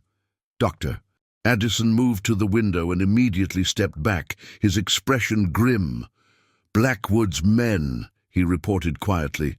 "3 of them, and they're heading this way." Sam started to rise from the examination table, his hand automatically reaching for where his gun would have been if he'd been wearing it. Clara placed a gentle but firm hand on his shoulder. "No," she said quietly. "This is exactly what they want, to provoke you into a confrontation that will make you look like the aggressor. We're going to handle this differently." Before Sam could protest, the clinic door opened to admit the same 3 men who had confronted them earlier, their expressions suggesting they were here to deliver a message rather than seek medical attention. "Captain McKinnon," said their leader with mock concern, "we heard about your unfortunate accident. I hope you're recovering well." "Well enough," Sam replied evenly, though Clara could see the effort it cost him to remain seated and calm. That's good to hear. Construction. Work can be so dangerous, especially when proper safety precautions aren't followed. Perhaps in the future, you'll be more careful about the projects you choose to involve yourself in. The threat was clear but carefully worded, to sound like innocent concern. Clara felt her anger building at the casual way these men discussed Sam's near-death experience, as if it were nothing more than a business transaction that had gone according to plan. "I'll be sure to inspect my work areas more carefully," Sam replied with deadly calm. Amazing how often construction materials develop unexpected weaknesses when certain people are in town. The men's leader smiled, but there was no warmth in the expression. Coincidences do seem to happen more frequently during times of change and uncertainty. Speaking of which, Mrs. Hartwell, Mr. Blackwood was hoping to have another conversation with you, perhaps later today, when you're free from your nursing duties. Clara felt a chill run down her spine at the casual way he referred to her by name and location. These men had clearly been watching her movements, tracking her daily routines, gathering information that could be used against her if necessary. "I'm afraid I'm quite busy today," she replied, with the same social grace her Boston upbringing had drilled into her. "Perhaps Mr. Blackwood could make an appointment through proper channels if he has business to discuss." "Oh, I think Mr. Blackwood prefers more informal arrangements," the man replied. "He'll find a convenient time to continue your conversation, I'm sure." After the men left, the clinic fell silent, except for the sound of Dr. Addison cleaning his instruments with more force than strictly necessary. Clara could feel Sam's frustration radiating from him like heat from a forge, but she was proud of him for maintaining control despite obvious provocation. "They're not even pretending anymore," Dr. Addison observed quietly. "That was as close to an open threat as makes no difference." "Which means they're getting desperate," Clara replied, her mind already working on the implications. "Men like Blackwood only resort to direct intimidation when their preferred methods aren't working fast enough. Or when they've decided that subtle pressure isn't sufficient," Sam added grimly. "Clara, these people are dangerous. They've already tried to kill me once, and now they're making it clear that you're next on their list." Clara turned to face him fully, seeing in his eyes the same fear that had led him to suggest she leave town.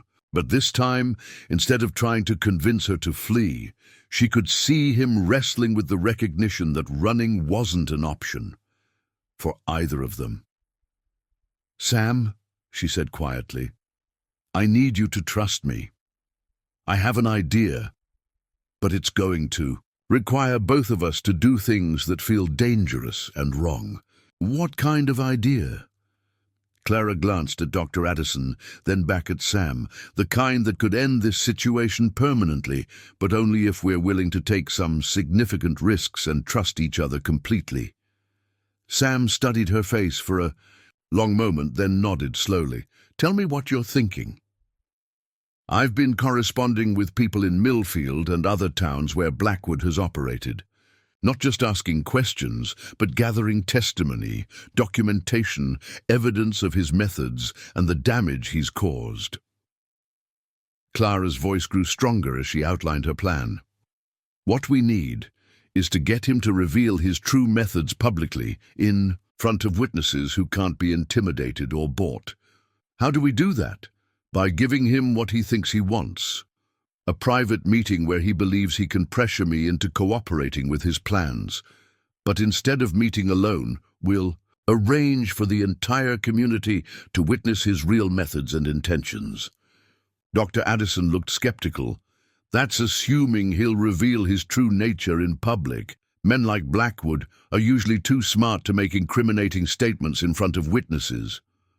"They are," Clara agreed, "unless they believe they're in complete control of the situation and the witnesses, unless they think they're talking to someone who's already been defeated and is ready to accept their terms." Sam's expression sharpened with understanding.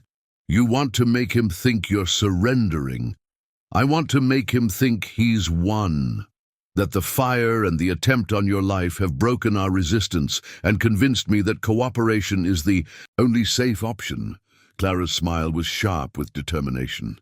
"Men like Blackwood have enormous egos. When they believe they've won, they become careless about concealing their methods." "It's dangerous," Sam said quietly. "If something goes wrong, if he realizes what you're doing, then we'll face—" "Whatever comes together," Clara replied firmly. "But Sam, this is our chance to end this situation without anyone else getting hurt, to protect not just Dusty Creek, but all the other communities Blackwood might target in the future." Sam was quiet for several minutes, clearly weighing the risks against the potential benefits. Finally, he nodded. "What do you need me to do?" "Heal," Clara said with a small smile, "and trust me to handle the next part." The rest of the day was spent in careful preparation. Clara composed letters to her contacts in other towns, requesting specific documentation of Blackwood's activities and their long-term consequences. She also began spreading carefully crafted rumors about her growing desperation and willingness to consider cooperation with Blackwood's plans. The most difficult part was maintaining her normal routines while projecting an air of defeated resignation. She continued teaching the children whose families still supported the school, helped Dr. Addison with his medical rounds, and assisted Maggie with repairs to the fire-damaged boarding house. But she made sure to appear increasingly tired and discouraged, as if the constant pressure was finally wearing down her resistance.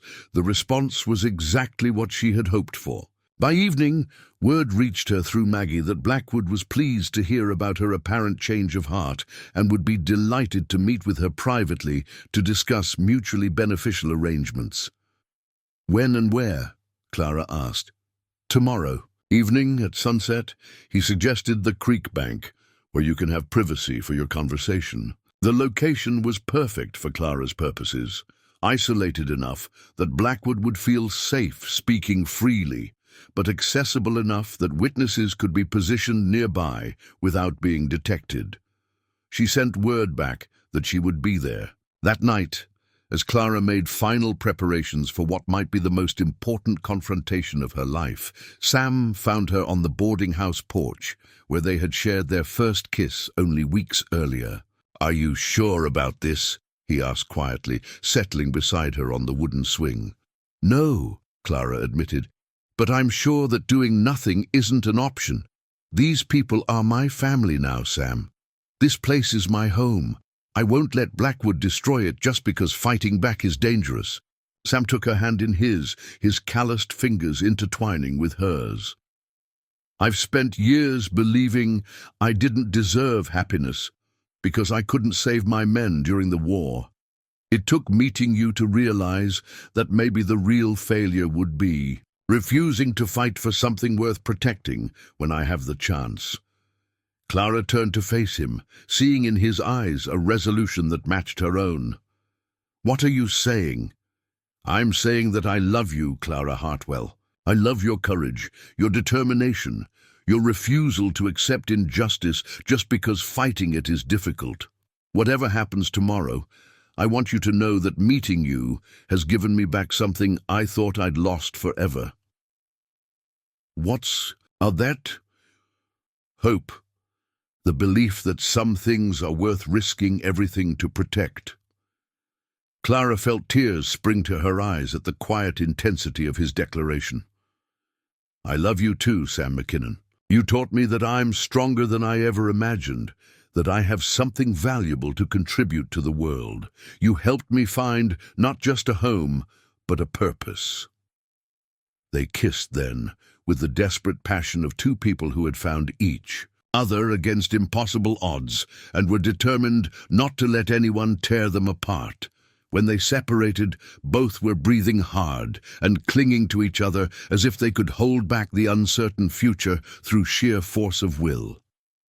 "Tomorrow," Sam said quietly, "we end this, one way or another." "Together," Clara agreed. "Together. As they sat in the darkness, planning the final details of their strategy, Clara felt a profound sense of completeness settle over her. She had come to Dusty Creek as a desperate widow, seeking any escape from poverty and despair. She had found, instead, a community worth defending, a man worth loving, and a strength within herself that she had never suspected existed. Tomorrow would bring the final confrontation with Thomas Blackwood and his schemes. Whatever the outcome, Clara knew she would face it not as the frightened, powerless woman who had stepped off the train months ago, but as someone who had chosen her ground and was prepared to defend it against all threats. The rebuilt church had never held so many people. Every pew was packed for what Mayor Henley had announced as a community discussion about future development opportunities. But Clara could see in the faces around her that most understood this was something far more significant. Thomas Blackwood sat in the front row with his usual confident authority, flanked by his 3 enforcers and Mayor Henley, who looked increasingly uncomfortable. Blackwood had clearly expected this to be his moment of triumph.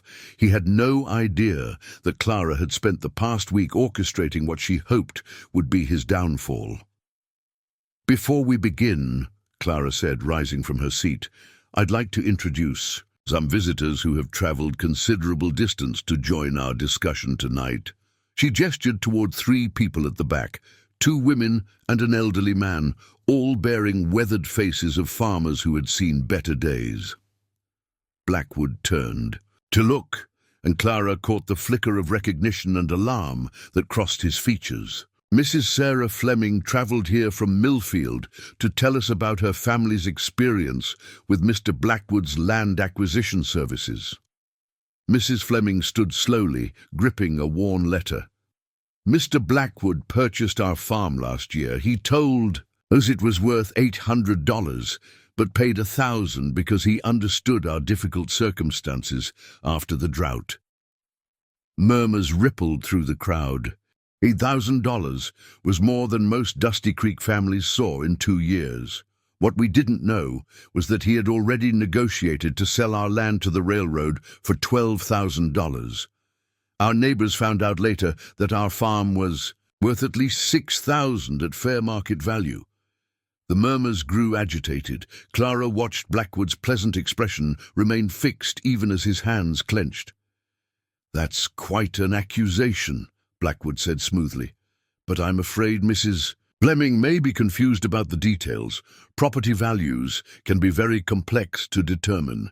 "I'm not confused about being cheated," Mrs. Fleming replied with quiet dignity. "And I'm not confused about what happened to our neighbors who refused your initial offers." The elderly man stood next. "My barn burned down 3 days after I told Blackwood I wasn't interested in selling. My well was poisoned. My credit was suddenly called in, even though I'd never missed a payment." "These sound like unfortunate coincidences," Blackwood interjected, though his tone had lost confidence.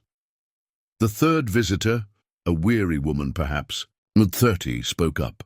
"I'm Margaret Torres. My husband refused to sell, so his men made sure our family understood that refusing wasn't really an option. They started small, cut fences, opened gates. Then our eldest boy got beaten walking home from school.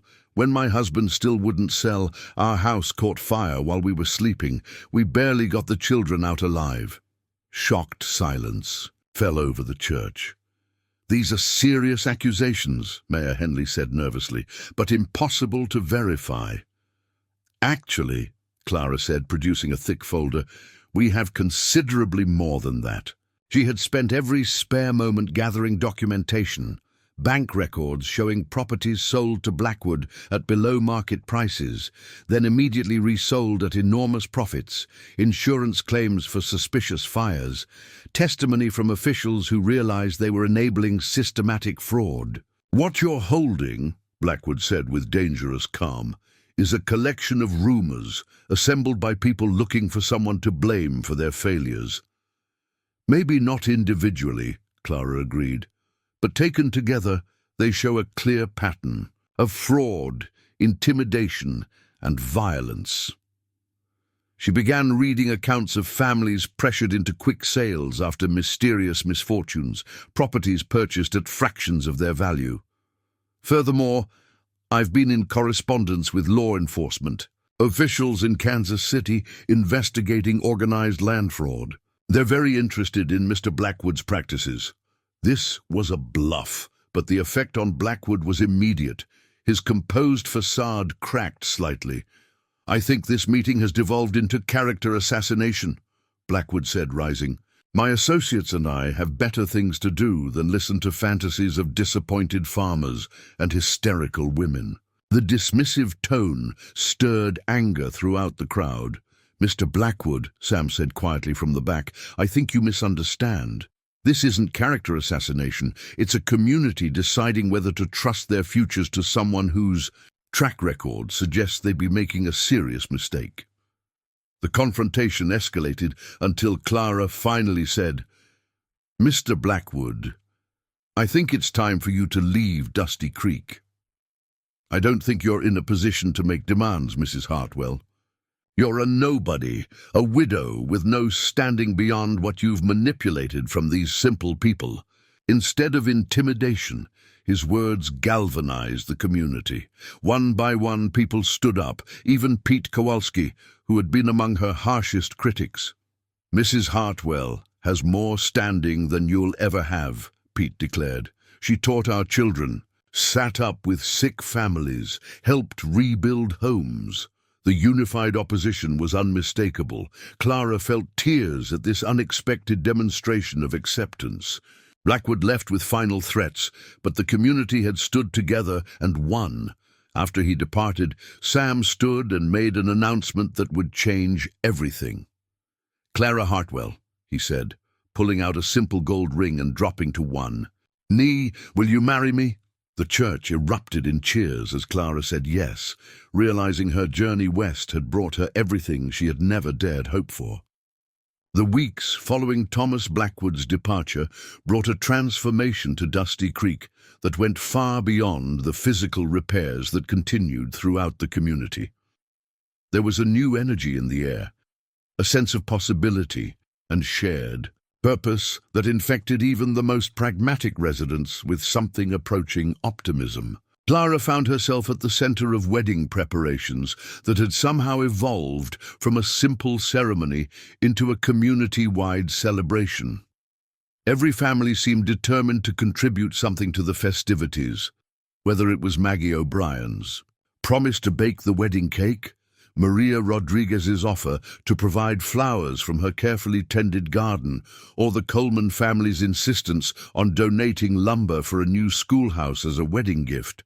I think, Clara confided to Sarah McKinnon as they worked together on her wedding dress in the boarding house parlor, your brother and I are going to have the most thoroughly community-planned wedding in Kansas history. Sarah laughed, her needle flashing, as she worked on the intricate embroidery that was transforming Clara's simple blue dress into something worthy of the occasion. Sam's been grumbling about it for days. Yesterday, Pete Kowalski cornered him to discuss the proper placement of benches for the reception, and Sam looked like he was considering fleeing to California. He's not having second thoughts, is he? Clara asked, only half joking. The intensity of the community's involvement in their wedding was both touching and slightly overwhelming. Are you serious? Sarah's expression was incredulous. Clara, my brother has been walking around with this ridiculous smile on his face ever since. You said yes. Yesterday I caught him humming while he was chopping wood. Sam doesn't hum, ever. The man is completely besotted. Clara felt warmth spread through her chest at Sarah's words. The past weeks had brought their own adjustments as she and Sam navigated. The transition from courtship to engagement, while remaining in the public eye of a small community that felt invested in their relationship's success. What about you? Clara asked. Are you happy about gaining me as a sister? Sarah's smile was radiant. I'm thrilled. I've always wanted a sister, and I couldn't have asked for anyone better than you. You make Sam happy in a way I haven't seen since before the war, and you've become such an important part of this community that I can't imagine it without you." Their conversation was interrupted by Dr. Addison, who appeared in the parlor doorway with his medical bag and an expression of barely contained excitement. "Clara, I have news," he announced without preamble. "I've received word from the Territorial Education Board.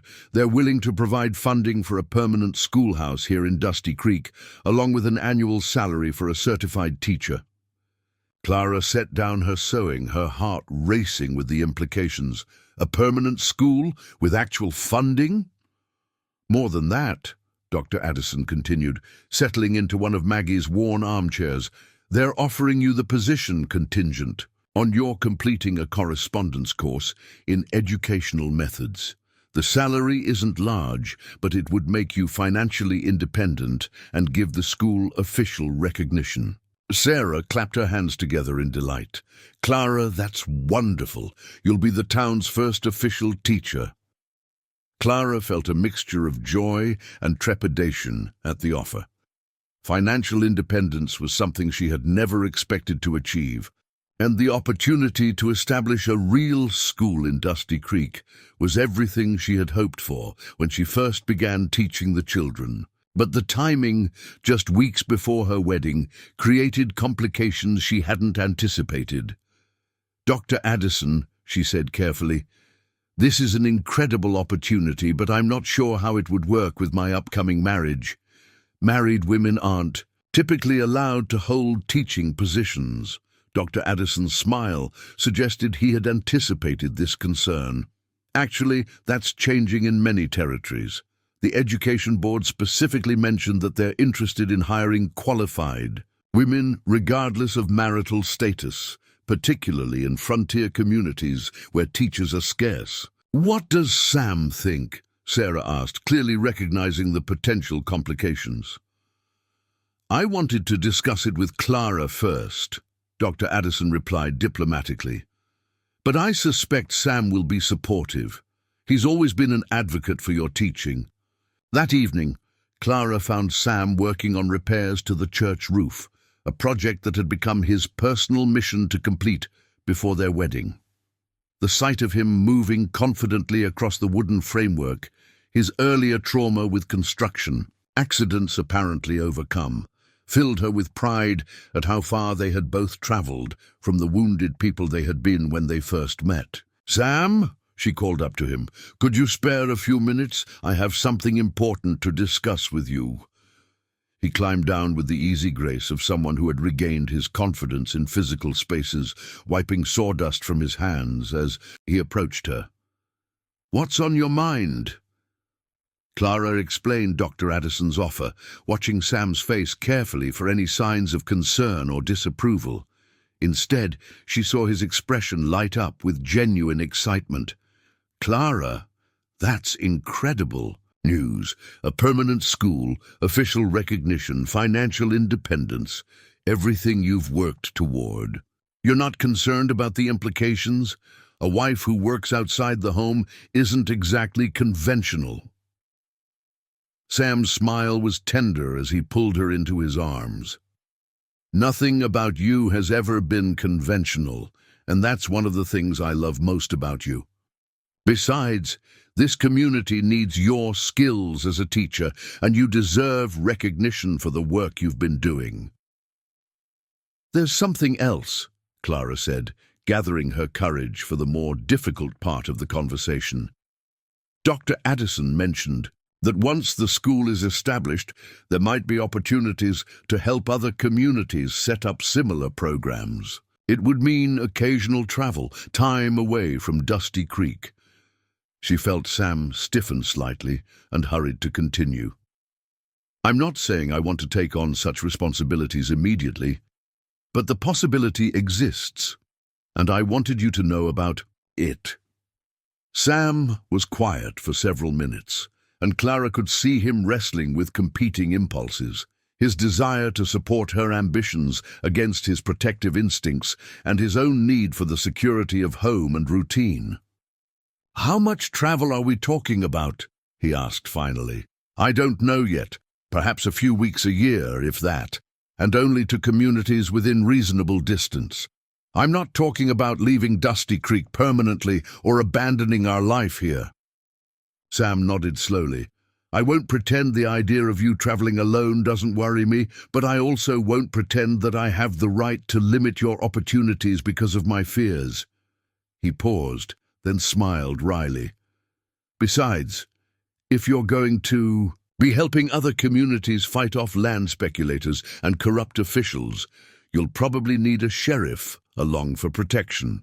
Clara felt a surge of love for this man who understood her so completely. "Are you suggesting we work together?" "I'm suggesting that whatever challenges come our way, we face them as partners. If your work takes you to other communities, maybe my work should too. There are plenty of towns that could use experienced law enforcement, and I suspect the problems we faced with Blackwood aren't unique to Dusty Creek." The conversation was interrupted by the arrival of Mayor Henley, whose excited demeanor suggested he was bringing news of his own. "Sam, Clara, I'm so glad I found you both. The town council has reached a decision about establishing an official sheriff's position." Clara and Sam exchanged glances, both recognizing the significance of this moment. Since the tornado, Sam had served as Dusty Creek's unofficial protector, but without formal authority or compensation. Official recognition would represent not just personal validation, but the community's acknowledgement that they needed and valued his services. "The position is yours if you want it," Mayor Henley continued. "Unanimous vote, annual salary, and authority that extends throughout the county. The territorial government has agreed to recognize our appointment, pending your acceptance." Sam's response was immediate. "I accept, with gratitude." "Excellent. This means Dusty Creek will have both an official teacher and an official sheriff. Quite a step forward for our community's development." As Mayor Henley walked away, clearly pleased with his role in delivering good news, Clara and Sam found themselves looking at each other with something approaching amazement. "Official positions," Clara said wonderingly. "Salaries, recognition. A year ago I was a desperate widow with no prospects, and you were a broken-down cavalry officer hiding from his past. And now? Now we're respectable members of society, with important jobs and a bright future ahead of us." Sam's laugh was rich with joy. "I'm not sure respectable is the right word for people who just ran a sophisticated con game to expose a land speculator, but I'll accept productive members of society." Their wedding day dawned clear and cold, with the kind of brilliant blue sky that made even the winter landscape look beautiful. Clara woke in her small room at the boarding house for the last time, knowing that tonight she would be sleeping in the cabin Sam had been preparing for them on the outskirts of town. The morning passed in a blur of final preparations. Maggie fussed over Clara's hair while Sarah made last-minute adjustments to her dress. Dr. Addison arrived with a bouquet of winter greenery that he had somehow managed to arrange into something approaching elegance. Even Pete Kowalski appeared with his wife and daughters, all dressed in their finest clothes and carrying a wedding gift wrapped in brown paper. "It's not much," he said gruffly, clearly uncomfortable with the gesture, but determined to make it. "Just a quilt my wife made. Figured you and Sam might need something warm for those cold winter nights." Clara felt tears prick her eyes at the thoughtfulness of the gift from someone who had once viewed her with such suspicion. "Thank you, Pete. It's beautiful, and it means more than you know." The ceremony itself took place in the rebuilt church, with Reverend Whitman officiating with the kind of joyful authority that suggested his crisis of faith had resolved itself in favor of renewed purpose. The building was packed with virtually every resident of Dusty Creek, along with visitors from neighboring communities who had come to witness what was already being talked about as the social event of the season. "Dearly beloved," Reverend Whitman began, his voice carrying clearly through the crowded church, We are gathered here today to witness the union of two people who have found in each other not just love, but the courage to build something lasting from the ruins of what came before. Clara barely heard the traditional words of the ceremony.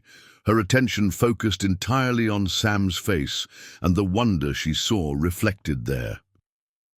When the time came to exchange vows, she spoke from her heart rather than from any script. "Sam McKinnon," she said, her voice steady despite the emotion threatening to overwhelm her. "You found me when I was lost and helped me discover strength I didn't know I possessed. You showed me what love could be when it was freely given and received.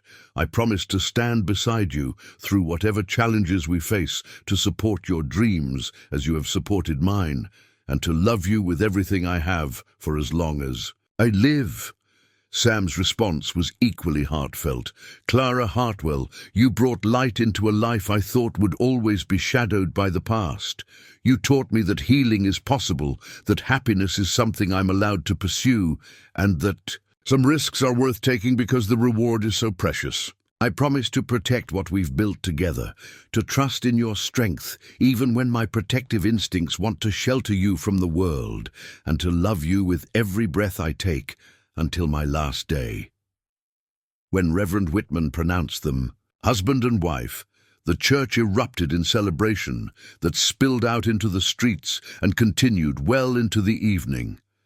Tables appeared as if by magic, laden with food that represented every family's contribution to the feast.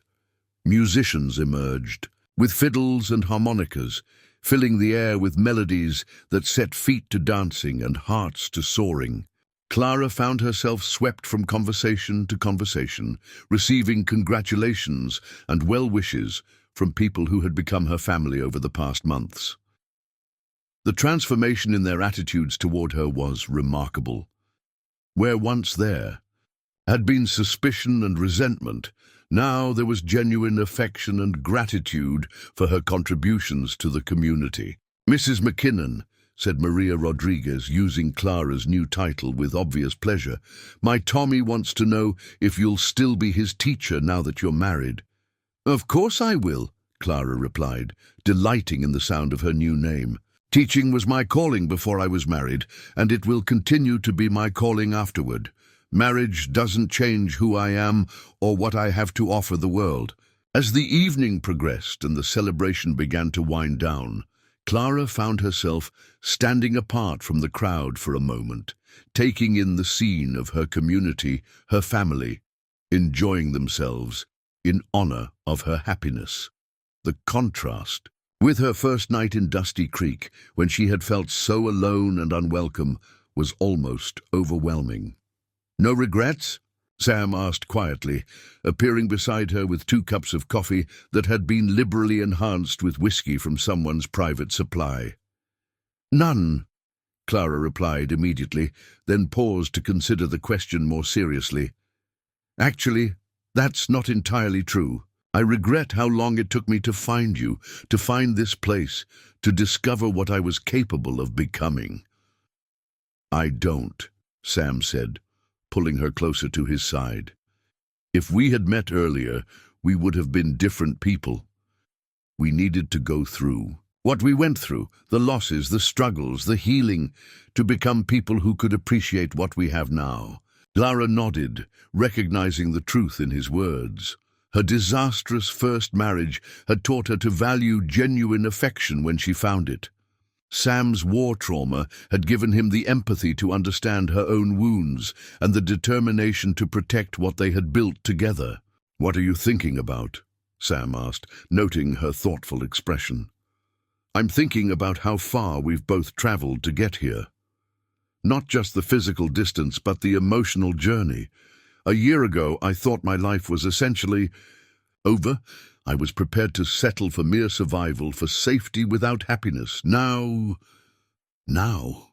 Clara gestured toward the celebration around them, toward the community that had embraced them both, toward the future that stretched ahead bright with possibility. "Now I have everything I never dared to dream of.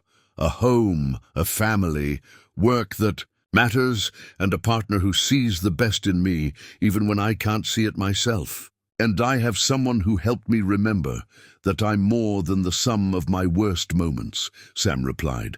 Someone who looked at a broken-down cavalry officer and saw a man worth loving. Their conversation was interrupted by Sarah, who approached, with obvious reluctance to break up their private moment, but determination to fulfill what she clearly saw as an important duty. "I hate to interrupt," she said, "but people are starting to ask about the traditional activities, and someone needs to make an executive decision about whether you're going to participate in the Cavalry." Clara looked blank, unfamiliar with the term, but Sam's expression suggested he knew exactly what his sister was referring to and wasn't entirely pleased about it. "The what?" Clara asked. "Traditional frontier wedding celebration," Sam explained with resignation. "The community escorts the newlyweds to their new home with lots of noise and general carrying on. It's meant to be good luck, but mostly it's an excuse for people to make noise and drink more whiskey." Clara laughed at his obvious reluctance. "It sounds wonderful. How could we possibly refuse such a time-honored tradition?" The procession that formed to escort Clara and Sam to their new home was indeed noisy, enthusiastic, and slightly chaotic. People banged on pots and pans, sang traditional songs with varying degrees of accuracy, and offered advice about married life that ranged from practical to ridiculous to utterly inappropriate. The cabin Sam had prepared for them was small but comfortable, with windows that looked out over the prairie and a stone fireplace that promised warmth through the cold winter months ahead. Clara had seen it during construction, but experiencing it as her actual home, their home, was entirely different. "Welcome home, Mrs. McKinnon," Sam said softly as he carried her across the threshold, the traditional gesture made more meaningful by the genuine emotion behind it. Clara looked around the main room with its simple furniture and hand-hewn details, imagining the life they would build within these walls. "It's perfect," she said, and meant it completely. As the celebration outside gradually dispersed and they were finally alone together as husband and wife, Clara felt a deep sense of completion settle over her.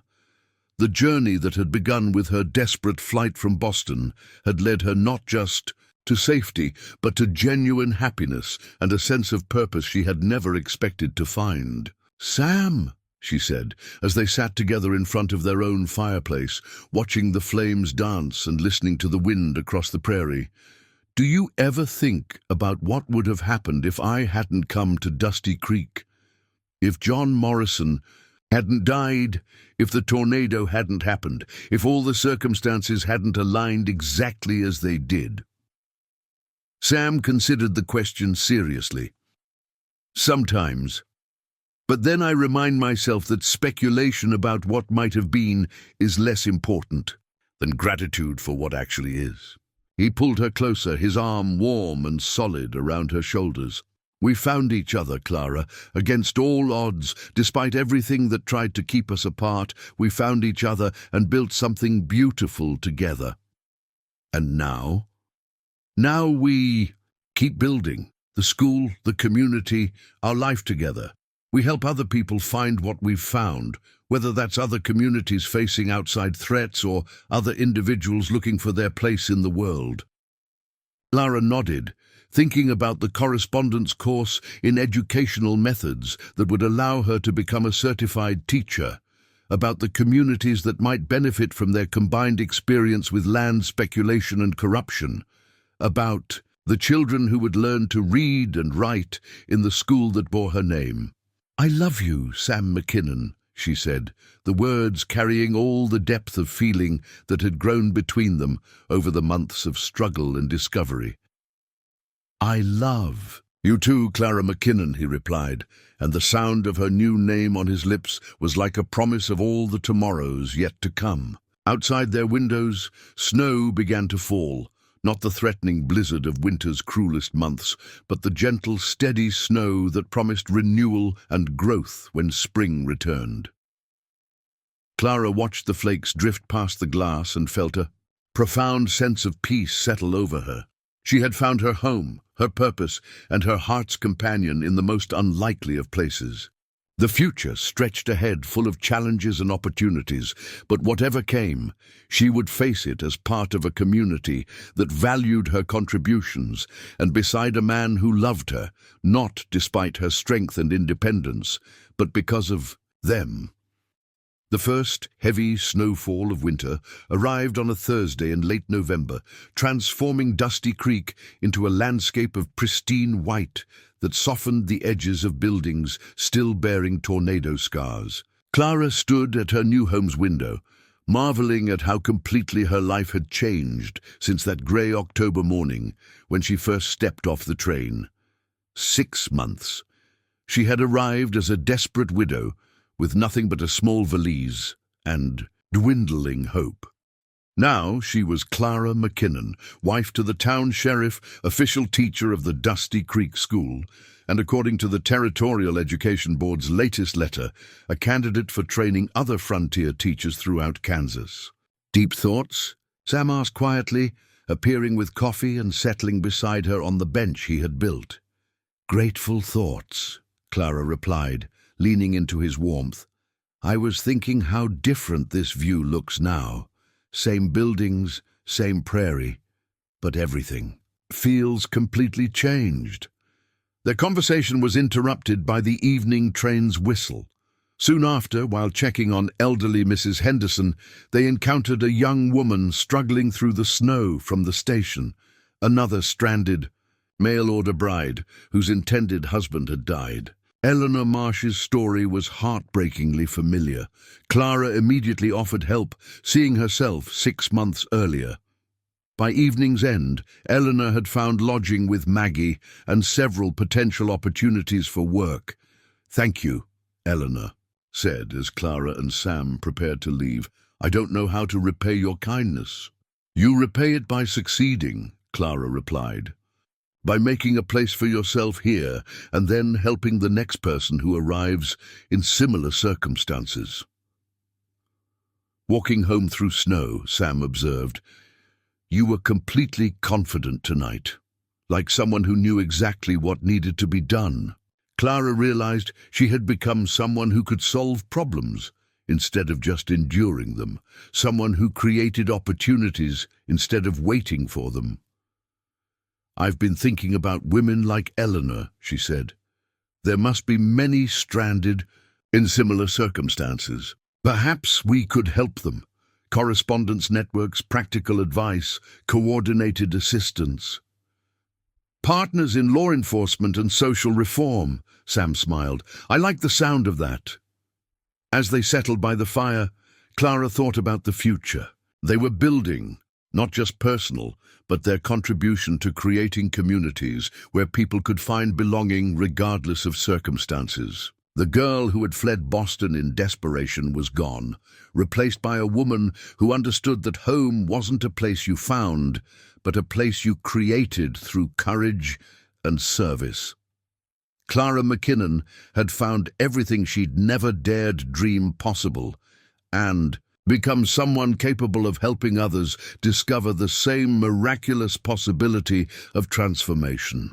Up next, you've got 2 more standout stories right on your screen. If this one hit the mark, you won't want to pass these up. Just click and check them out. And don't forget to subscribe and turn on the notification bell so you don't miss any upload from us.